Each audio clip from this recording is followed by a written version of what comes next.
Wat is voor jou het allermooiste dat uw provincie te bieden had? In de verkiezing Het Mooiste van Friesland strijden 10 finalisten om jouw stem. Omroep Friesland Televisie stelt alle finalisten naar jou voor. Joet, de wetterpotten in Snits.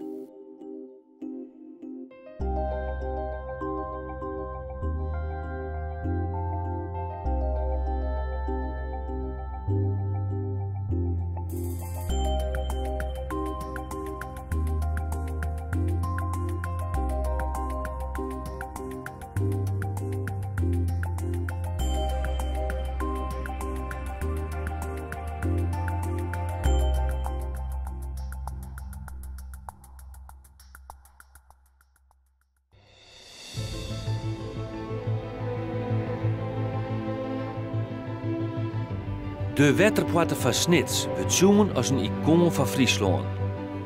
Oerl op afraad kom je hem zien, in allerhande vormen en maten. En de Snitsen zelfs, die ontbidden hem. Wat is eens het geheim van de Sneekerwaterpoort? Wat maakt het hem zo iconisch?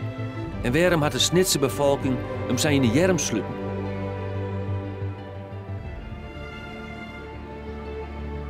De wetterpoort wie een sierpoort. En in 1613, wat dus in het midden ongeveer was van het 12-jarige bestand van de 80-jarige oorlog tegen Spanje, besloten de vroede vaderen hier, je had hier in Sneek heel veel lagere landadel, zoals dat heette. En die lagere landadel die zaten vrijwel allemaal in de gemeenteraad. En aangezien Sneek een welvarende stad was, denk even aan de boter, de veehandel en de kaas enzovoorts. Werd allemaal vanuit heel Friesland hier aangevoerd. En ja, er was gewoon te veel geld in de gemeente blijkbaar. En men wou een visitekaartje voor Sneek maken. En dat men, als men van Amsterdam of van de Zuiderzee afkwam, hier binnenvaren, zei: "Wat verdikke, dit is wat." Het is net eens een groot gebouw, maar het is wel heel sierlijk. Ja, super rank. Die loggia doet ik inderdaad wel wat Italiaans aan. Het is een gebouw in de Renaissance-stijl. Dus dat het altijd wel tot de verbeelding sprutsen. Snits wie 400 jaar lang de enige stad in Friesland met een stadsmorren. Bout doet de bolwerken voortzakken in de zachte ondergrond. En net genoeg bescherming meer joegen tegen vijandige legers. En dus kreeg Snits een stadsmorren, met 4 wetterpotten en 2 landpotten, om de stad te beschermen en welvarend te houden. Ik weer een welvarende koopmansstad. Het weer het centrum, het waterrijke centrum van Friesland. En daar kwamen dus vanuit het zuiden, westen, oosten en noorden kwamen vaarwegen binnen. We hadden 5 verschillende toegangen. In Sneek alles over het water en in Sneek was zelf alles ook water. En alle transporten die gingen over water, die kwamen dus hier op de kolk kwamen die binnen. Daar werden de goederen uit de grote schepen werden overladen in kleine schepen. En die kleine schepen konden onder de kleine tjalkjes waren het eigenlijk, konden onder die poort door, helemaal tot in het centrum van Sneek naar de Waag, waar de goederen werden gewogen en verhandeld. De grijven die wien dus 2 keer zo breed ongeveer als dat ze nou wien, dat schepen elkaar passeren konden. En dat had enorm veel functie, omdat er veel pakhuizen, warenhuizen aan de kant waren, waar de goederen dus ook meteen naar binnen konden.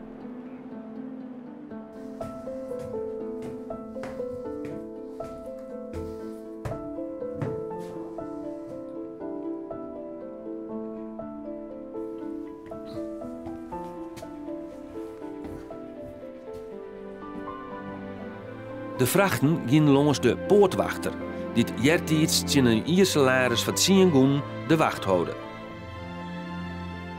Daar stond tegenover dat hij dus de klok opwinden moest, de poort moest sluiten en dan kreeg hij ook nog als beloning een gratis woonruimte aanboden. En dat was hier.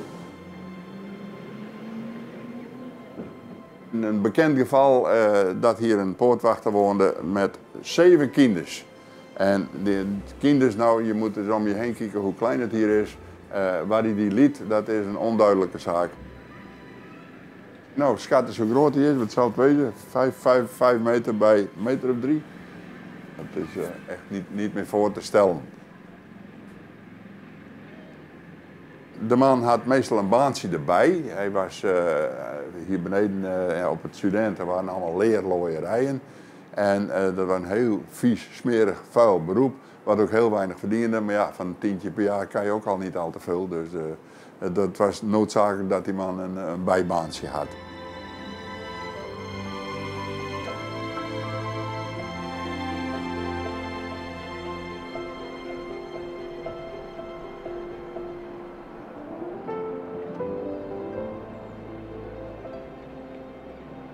Dit is dus de slinger waarmee de poortwachter het uurwerk op moest zetten. Hier zit een as hier, waar hij oppast en dan draaide die, want het is best zwaar, draaide die dus die gewichten op deze manier omhoog. Weer een taak van de poortwachter, een zeer belangrijke taak. De klok die rent precies 4 minuten voor. Dat was, de bedoeling was dat de mensen die buiten de stadswallen werkten, dus op het land of voor mij dat zaten ze in een kroeg, dat die op tijd binnenwezen konden. Als die klok 10 uur sloeg, was het dus 5 voor 10 en dat is ook blikstiende. We moeten naar huis, we moeten de stad in, en anders komen ze er niet meer in. En dan moesten ze elders onderdak zoeken. De klok loopt nog steeds 5 minuten voor, dat is traditie. Dat hoort ook bij de Waterpoort. Ja. Snits wie een stad van allure in die tijd.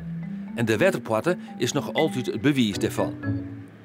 Maar ik 4 eeuwen later stekken Snitsers haar grutskes van de Waterpoort net onder stoel of bank. Op auto's, bij de Halfords en al die rode autozaken, is het ook gewoon stickerskepie. Die rudimentaire vorm van de Waterpoort. Ja, welke stad heeft dat soort steden? Dus juist net een Martini-toren of een Oudehouw of wat dan ik op auto's en snitsers bij de Roes. Dus juist tot in de vierste uithoeken van Europa, juist om auto's rieden maar zijn Waterpoorten erop en dan wist je riet een trotse snitser.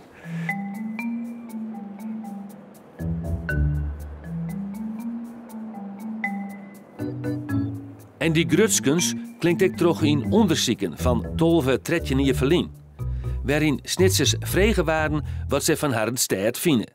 Er kwamen percentages 2 jaar achter elkaar ik nog van 95 en 96% van mensen die zeiden van ja, wij zijn trots op de stad. Nou, dat is haast Noord-Koreaans. Maar ja, zo grutsk binnen de snitsers op hun stad. Dat wie het hoogste percentage van heel Nederland. Op een stad, maar dat symbool, dat is de Waterpoort ervan. Ja, de Waterpoort komt echt oerl op voor. Dit is een blik van Haga's drappelkoeken. Ik vind dit eigenlijk wel een hele mooie, eigenlijk mooi van lelijkheid. Maar daar staat die ik weer op. En in de categorie trots en grutskwijs op de stad. Dit is een broche die een vrouw hier zou gewoon op haar deftige jurk hebben. Volle prestigieuzer is deze zilveren Waterpoort. Die is maken bij Begeer in Utrecht. Tot in 1939 was de wisselprijs van de Sneekweek. De Waterpoort is een wichtig beeldmerk worden van Snits. Maar het hier net volle scheelt of het beeldmerk weer 150 jaar verlien sloopt. Vanwege de slappe ondergrond had de toren de neiging om te verzakken. En toen gingen de stemmen op om die hele toren maar af te breken. Maar toen kregen we de enige echte Sneeker volksopstand. Want toen kwam het gepeupel in beweging en zette de vroede vaderen de raad onder druk om toch die poort voor Sneek te behouden. Maar dat was eigenlijk het statussymbool van Sneek zelf. De sloopplannen van de Waterpoort waren zelfs in Den Haag bediscussiëren. Uiteindelijk wie de poort een van de eerste gebouwen in Nederland die met hield van monumentenzorg behouden worden koe. Seffinga komt van Jester Littens, maar toch begreep hij zijn stade gewoon heel goed waarom de snitsers zich van haar Waterpoort houden. Dat hele verhaal van Snits, dat het een stad is waar alle waterwegen op uitkomen, dat het een handelsstad is, die rijkdom dit je weer, een heleboel ambachten, dat moest beschermd worden. Dus er kwam een gracht om de stad, er kwam een moer om de stad, een bolwerk. Snits is de enige stad, maar een moer eromheen. Dat hele verhaal van Snits, dat kist eigenlijk samenvatten in die wetterpoort het enige wat er nog van oerbleun is. Dus daar kerst het wel heel erg de geschiedenis van Snitsin in herkennen. Dus ja, ik snap het wel. Een gevleugelde uitspraak hier is als een snitser op vakantie is, als we de wetterpoort weer in beeld hebben en wat het wettertoer, dan ben we weer thuis. Orenwieke, de Zeediek, langs de Waardkust.